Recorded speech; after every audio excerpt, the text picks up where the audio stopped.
pilot for the Texas Flying Legends. I got involved when they initially went out searching for a Mustang. They came to Minot to look at Dakota Kid, and I happened to be there coincidentally, and got introduced, and that was kind of the beginning. I fly the World War II aircraft here, primarily Betty's Dream, the B-25 bomber, and also the Mustangs a little bit. I'm an airline pilot is my regular gig, pays the bills. I'm new to the Texas Flying Legends, so I'm the newbie. A couple weeks ago, I got a phone call from Doug Rosendahl, and he asked me if I was available for an air show out in Wiscasset, Maine. And of course, I took about 2 seconds to say yes, and then I cleared my schedule for the weekend. And then also they needed me to fly the P-51 from Maine to Texas, and then got invited back for this air show. So I'm brand new to the group, and it's an honor to be here. It's a privilege to be a part of the team. My earliest memories are seeing airplanes fly and knowing that I had to be part of that. I grew up flying with my dad, got my license at 16, and just started working my way up. 27 years of flying everything I could get my hands on.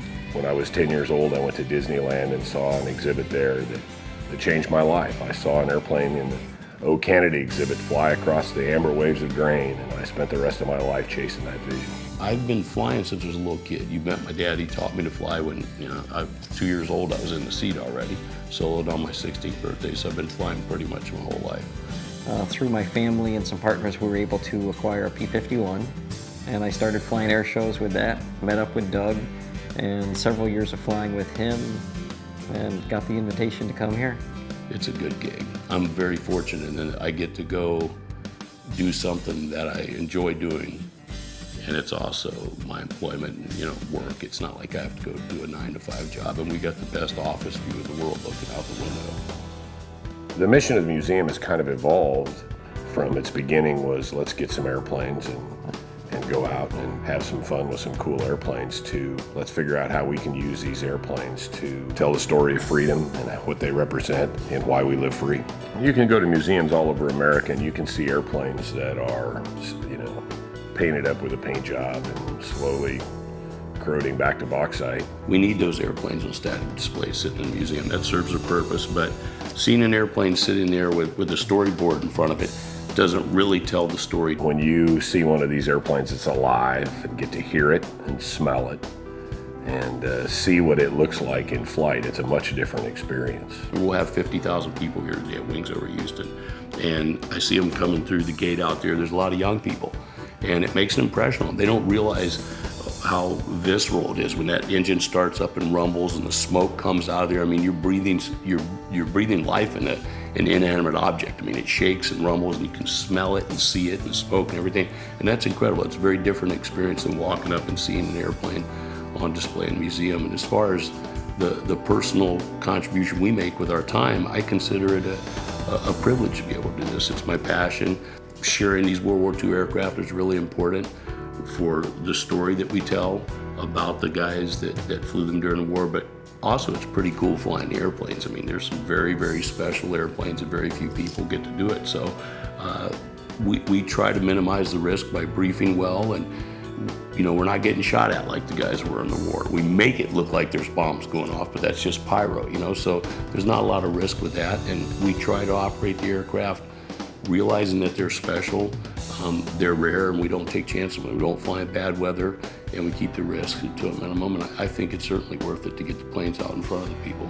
The flight instructor handbook says that the definition of learning is a change of behavior as a result of experience. And so the ability for young people to see these airplanes fly and realize that 70 years ago there was something that was really exciting and really cool can be the spark that changes a young person's life. I've had the privilege over the 27 years of flying to give probably 300 kids their very first airplane ride. So some of those that I've given rides early on actually have gotten their pilot's licenses now.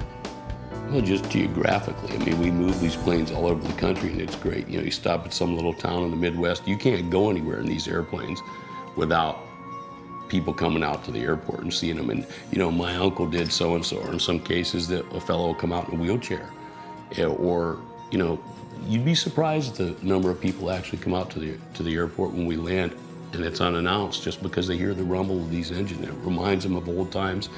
You can see it in their eyes. We put these guys in the cockpit and they're 90, 91 years old, and it's a struggle to get them in there, and they sit there and you can see, 50, 60, 70 years just melt off their face. It's incredible. We took a 100-year-old guy's name was Ralph. We took our forklift, put a pallet, made a little handrail. We lifted him up to the wing so he didn't have to climb on. And then a couple of us guys got him in the back seat and took him for his last P-51 ride. And that was an honor to do that as well. There's a little bit of a sense of urgency because that entire generation is not going to be with us for a long time. So our effort to capture their stories and to honor them while they're with us is kind of urgent. But what we have to remember is we honor them when we educate and inspire the young people to remember, to learn and to remember what they paid so that we could live free. And I think that's not going to die with this generation. That needs to live on. And so we want to work as hard as we can to say thank you and honor them while they're with us. But ultimately, the ultimate honor that we can do for them is to inspire and educate young people about what they did for us and why we live free. An entire generation of young Americans put it all on the line because we were playing for all the marbles. And victory wasn't certain by any stretch. Early in the war, we were losing.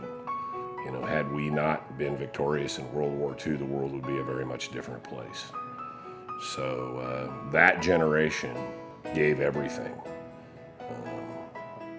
so that we could enjoy the freedoms that we have in America today. If you put yourself back in 1941, right after we were attacked at Pearl Harbor, there was a great sense of unity, and the kids were running off to the recruiting offices to get out there and try to get into combat. They wanted to go because they wanted to make a contribution. They felt, we needed to all pitch in and make sure that we had the freedom. I mean, there was a big threat against our way of life in 1941, and they all pitched in and did what they needed to do. They were very young guys, they were very brave, and they were selfless. I mean, they went out and did what needed to be done.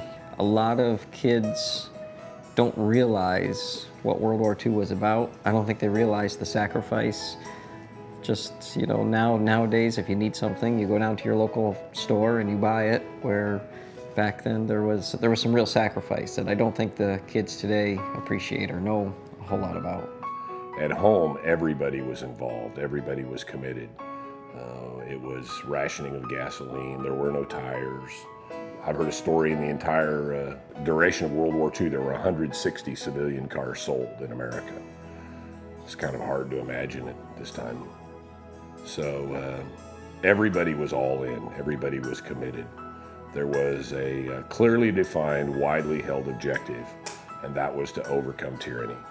And everybody bought into it, and it's amazing what you can do when an entire country is motivated to a common goal.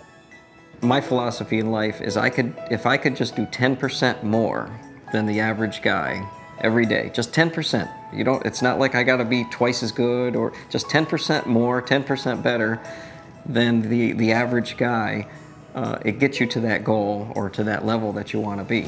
It'd be nice to see us all just be Americans again. There was some sense of that after 9/11, and we all sort of pulled pretty much in the same direction for a while. And actually, I thought that was a little bit of a mixed blessing to come out that it felt good to at least see all of us pull in the same direction. I think the concept of sacrifice before self, we all need to realize the United States of America is still the greatest country on the planet. It's not perfect, it never will be, but we all need to make some contribution so we can preserve that for the future generations, for my kids, your guys' future kids, everyone, I see signs of greatness in the past era, and also the inspiration that we see in some of the younger people now. They connect the dots. They see the airplanes fly. They'll hear one of these older gentlemen talk about his experiences during the war.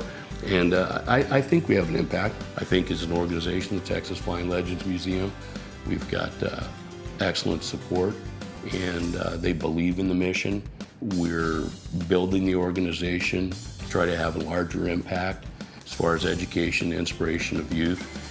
And myself personally, I'll keep doing it as long as I'm able to do it health-wise. And there's a point where we all got to hang it up, and I'm going to be sitting in the lawn chair, but I'll still be coming to air shows and watching.